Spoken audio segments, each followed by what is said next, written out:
Social media open பண்ணாலே TVK கட்சிக்கு இவ்வளோ மாஸ் இருக்குன்னு என்னைக்காவது ஆச்சரியப்பட்டிருக்கீங்களா? இவங்க சின்னதா விஜய் பத்தி ஏதாவது போஸ்ட் போட்டா கூட அடுத்த நாள் ட்ரெண்டிங் ஆயிடுது. நான் கூட யோசிச்சேன் இது எப்படி சாத்தியம்ட்டு. ஆனா இந்த மொரட்டு மாஸ்க்கு பின்னாடி ஒரு பெரிய டிஜிட்டல் மாஃபியாவே இருக்கு. ரீசெண்டா முதலமைச்சர் விஜய் ஃப்ரீ எலக்ட்ரிசிட்டி கொடுக்குறாருன்னு ஃபேக் நியூஸ் பயங்கர ட்ரெண்டிங்கா இருந்தது. ஆனா அந்த ஃபேக் நியூஸ்னு தெரியாம அதை ஆம்பிளிஃபை பண்ணி ட்ரெண்ட் பண்ணது யார் தெரியுமா? ஒரு பாகிஸ்தான்ல இருக்கிற ட்விட்டர் ஹேண்டில். தமிழ்நாட்டில் நடக்கிற விஷயத்துக்கு பாகிஸ்தான்ல இருந்து எதுக்கு ஒருத்தர் சப்போர்ட் பண்ணும்? நம்ம ஊர் இபி பில்லுக்கும் இஸ்லாமாபாத்துக்கும் என்ன சம்பந்தம்?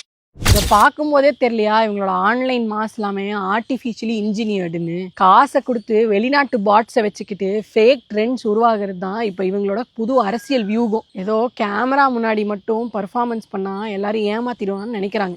சோஷியல் மீடியால பெய்டு பிஆர் வச்சுக்கிட்டு ஈஸியாக ட்ரெண்ட் பண்ணிடலாம். ஆனால் கிரவுண்ட் ரியாலிட்டியில மக்கள் உங்களை உன்னிப்பாக கவனிச்சுட்டு தான் இருக்காங்க. பாட்ஸ் வச்சு ட்ரெண்ட் பண்ணலாம், ஆனால் அரசாங்கம் நடத்த முடியாது. டிஜிட்டல் மாயை நம்பி இங்கே யாரும் ஏமாற முட்டாள் இல்லை. கொஞ்சமாவது நேர்மையாக அரசியல் பண்ண பழகுங்க.